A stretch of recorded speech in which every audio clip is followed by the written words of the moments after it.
महाभारत युद्ध समाप्त हो चुका था।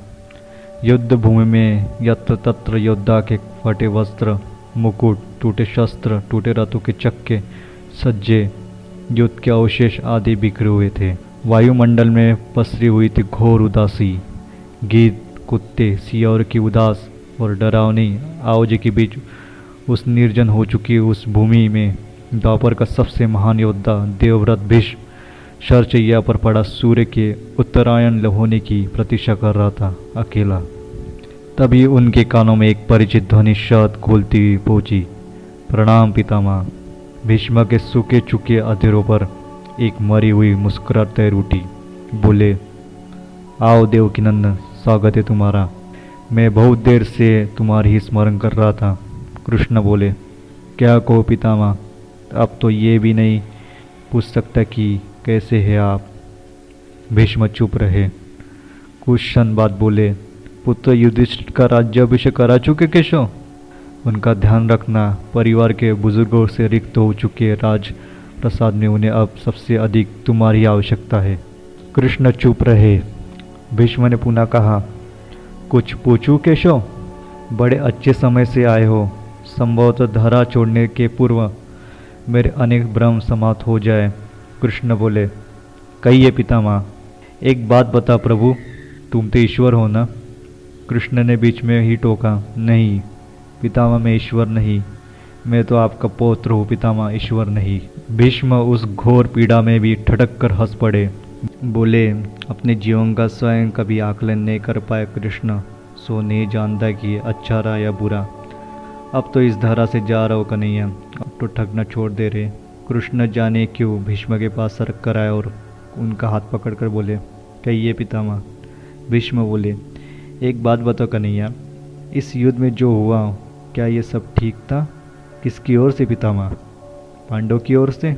कौरव के कृत्य पर चर्चा का तो अब कोई अर्थ नहीं है कन्हैया, पर क्या पांडव की ओर से जो हुआ वो सही था?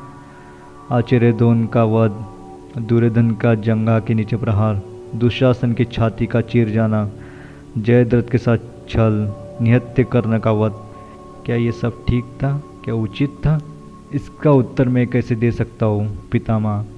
इसका उत्तर तो उन्हें देना चाहिए जिन्होंने ये किया। उत्तर दे दुर्योधन का वध करने वाले भीम, उत्तर दे कर्ण और जयद्रथ का वध करने वाले अर्जुन। मैं तो इस युद्ध में कहीं था ही नहीं पितामह। अभी भी छलना नहीं छोड़ेंगे कृष्ण। उस विश्व भले कहता रहे कि महाभारत को अर्जुन और भीम ने जीता है, पर मैं जानता हूँ कि कन्हैया कि ये तुम्हारी और केवल तुम्हारी विजय है। मैं तो उत्तर तुमसे ही मांगूंगा। कृष्ण, तो सुनिए पितामह, कुछ बुरा नहीं हुआ और कुछ अनैतिक नहीं हुआ, वही हुआ जो होना चाहिए था। ये तुम कह रहे हो केशव? मर्यादा पुरुषोत्तम राम का अवतार कृष्ण कह रहे हैं। ये छल तो किसी युग में हमारे सनातन संस्कारों का अंग नहीं रहा, फिर ये उचित कैसे हो गया? इतिहास से शिक्षा ली जाती है पितामह, पर निर्णय वर्तमान की परिस्थितियों के आधार पर ही लेना पड़ता है। हर युग अपने तर्क और अपनी आवश्यकता के आधार पर अपना नायक चुनता है। राम त्रेता युग के नायक थे और मेरे भाग्य में द्वापर आया था। एक ही परिस्थिति में हम दोनों का निर्णय एक सा नहीं है, एक सा नहीं हो सकता पितामह। नहीं समझ पाया कृष्ण, तनिक समझाओ तो। राम और कृष्ण के परिस्थिति में बहुत अंतर है पितामह। राम के युग में खलनायक भी रावण जैसा शिव भक्त होता था, तब रावण जैसे नकारक शक्ति के परिवार में भी विभीषण और कुंभकर्ण जैसे संत हुआ करते थे। तब बाली जैसे खलनायक के परिवार में भी तारा जैसी विदुषी स्त्रियाँ और अंगद जैसे सज्जन पुत्र होते थे। उस युग में खलनायक भी धर्म का ज्ञान रखता था, इसलिए राम ने उनके साथ कहीं छल नहीं किया। किंतु मेरे द्वापर युग में इस भाग में कंस, जरासंध, दुर्योधन, दुशासन, शकुनी, जयद्रथ जैसे घोर पापी आए हैं। उनकी समाप्ति के लिए हलचल उचित है पितामह।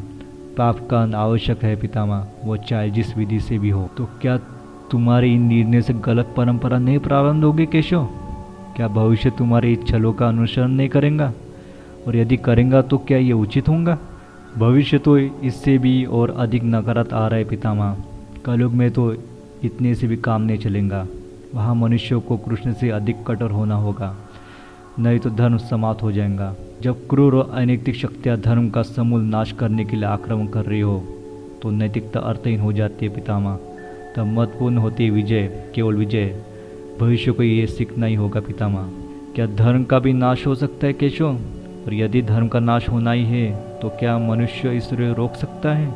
सब कुछ ईश्वर के भरोसे छोड़कर बैठना मूर्खता होती पितामह। ईश्वर स्वयं कुछ नहीं करता, सब मनुष्य को ही करना पड़ता है। आप मुझे भी ईश्वर कहते ना, तो बताइए पितामह, मैं स्वयं इस युद्ध में कुछ किया क्या? सब पांडवों को ही करना पड़ा ना।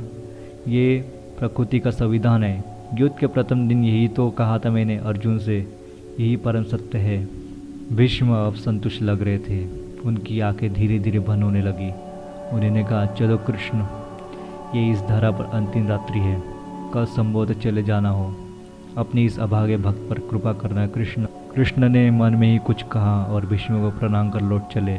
युद्ध भूमि के उस डरावने अंधकार में भविष्य को जीवन का सबसे बड़ा सूत्र मिल चुका था। जब अनैतिक और क्रूर शक्तियाँ धर्म का विनाश करने के लिए आक्रमण कर रही हो तो नैतिकता का पाठ आत्मघाती होता है। अगर आपको ऐसे वीडियो पसंद है तो हमारे चैनल को सब्सक्राइब और लाइक कर दीजिए। धन्यवाद।